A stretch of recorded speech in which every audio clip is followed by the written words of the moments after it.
Hello বন্ধুরা, বাড়ি আমাদের যশোরে যদি খেজুর গাছ কাটা না দেখায় তাহলে কেমন হবে। এখন চলছে শীতের মরশুম। যশোরের গুড় বিখ্যাত, সারা বাংলাদেশে যশোরের গুড় বিখ্যাত, আপনারা অনেকেই জানেন।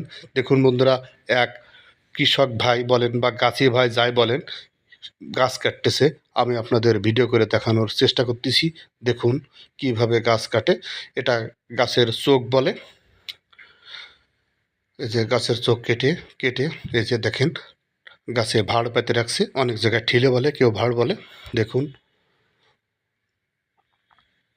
এই যে গাছে উঠতেছে গাছ কাটার জন্য। যশোরের গুড় সারা দেশের বিখ্যাত, আপনারা ইতিমধ্যে সবাই জানেন। ওই দেখুন বন্ধুরা, এই যে এই গাছে উঠতেছে, অনেকটা বড় গাছ। আমি আপনাদের সমস্ত ভিডিও করে দেখানোর চেষ্টা করব। দেখুন কিভাবে মাজায় দড়া বেঁধে গাছ কাটতেছে।